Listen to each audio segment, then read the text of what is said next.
muito antes das pirâmides desafiarem o tempo, muito antes das múmias, dos hieróglifos e dos faraós divinizados.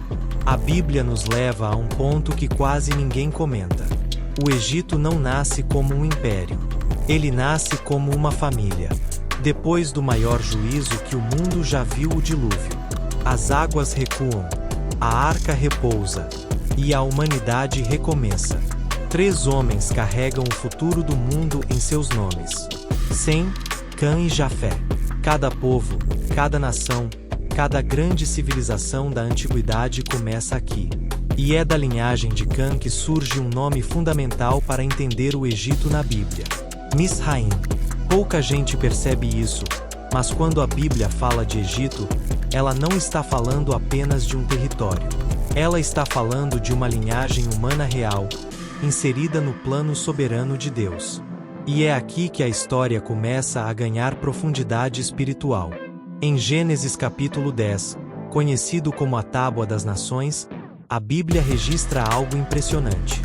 Misraim é o nome hebraico do Egito. Ou seja, Egito não é só um lugar no mapa. Egito é o nome de um homem, neto de Noé, filho de Cã. Misraim e seus descendentes se deslocam para o nordeste da África, uma região moldada por um milagre natural constante: o rio Nilo. Enquanto outras terras dependiam da chuva, o Egito dependia de um rio que transbordava todos os anos. Isso cria uma mentalidade perigosa: a sensação de autossuficiência. O Egito cresce rápido, agricultura forte, cidades organizadas, conhecimento avançado. Mas enquanto a civilização se fortalece externamente, o coração espiritual se afasta do Deus verdadeiro. Aqui nasce um padrão que veremos várias vezes. Quanto mais o homem confia na própria estrutura, mais ignora o Senhor. E mesmo assim, Deus não abandona a história. Avançamos algumas gerações, e surge um homem chamado Abraão, chamado por Deus para viver pela fé, para sair da sua terra, para confiar numa promessa invisível. Mas a fé de Abraão é testada logo cedo. Uma grande fome atinge Canaã, e Abraão desce ao Egito. Aqui está um ponto importante. Nem toda descida ao Egito é pecado, mas sempre é um teste. No Egito, Abraão age com medo. Ele mente. Ele tenta proteger a promessa com as próprias mãos. Sara é levada ao palácio de Faraó. O plano parece desmoronar. Mas então algo poderoso acontece. Deus intervém diretamente. Pragas atingem a casa de Faraó. O governante pagão percebe que há algo diferente naquele Deus. Abraão sai do Egito, vivo, protegido, enriquecido. Mesmo errando, Deus permanece fiel à promessa.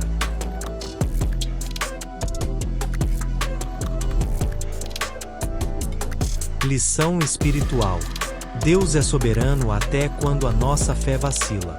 Agora entramos no coração emocional da história.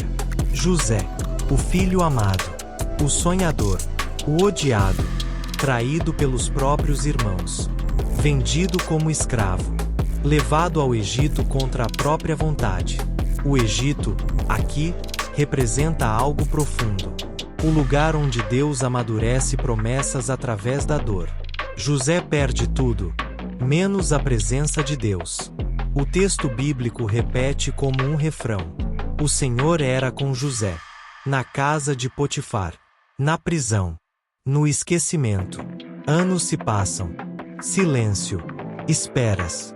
Até que Deus usa sonhos, aquilo que causou o problema, para abrir a porta da redenção. José interpreta os sonhos de Faraó. O prisioneiro se torna governador. O escravo vira autoridade. Agora o Egito depende de um hebreu para sobreviver. Deus usa o Egito para salvar o mundo conhecido da fome. Os irmãos descem ao Egito e, sem saber, se curvam diante de José. O sonho se cumpre, mas o maior milagre não é o poder, é o perdão. Vocês intentaram o mal, mas Deus transformou em bem. 70 pessoas entram no Egito. Uma família pequena, protegida, abençoada. O Egito agora é abrigo. Mas o tempo passa. José morre. A memória se perde. Surge um novo faraó, que não conheceu José. O medo gera opressão. A bênção vira ameaça. O crescimento vira problema. Israel agora é escravo. Tijolos sem palha. Chicotes. Clamor. Mas a Bíblia diz algo chocante. Quanto mais oprimidos, mais cresciam. O sofrimento não anulou a promessa. Um decreto de morte é lançado. Meninos hebreus devem morrer. Mas Deus começa a agir. Em silêncio. Uma mãe. Um cesto. Um rio.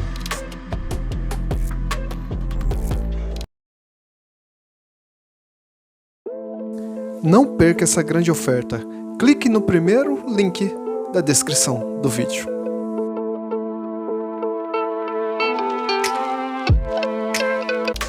O mesmo Nilo que matava, agora preserva. Moisés é salvo pela filha de Faraó, criado como príncipe, mas marcado pela identidade hebraica. O libertador cresce dentro do sistema opressor. Deus cria respostas dentro do problema. Moisés tenta agir no tempo errado. Mata um egípcio. Foge. 40 anos no deserto. De príncipe a pastor. De forte a quebrado. Até que Deus aparece numa sarça ardente. Eu vi. Eu ouvi. Eu desci. O Deus que esteve com José, agora chama Moisés. O Egito nasceu com Misraim. Cresceu como império. Foi refúgio. Virou prisão. Mas nunca esteve fora do controle de Deus. Deus usa nações, sistemas e até crises para cumprir seus propósitos. O mesmo Deus que libertou Israel continua escrevendo histórias hoje. E talvez o seu Egito também faça parte do plano.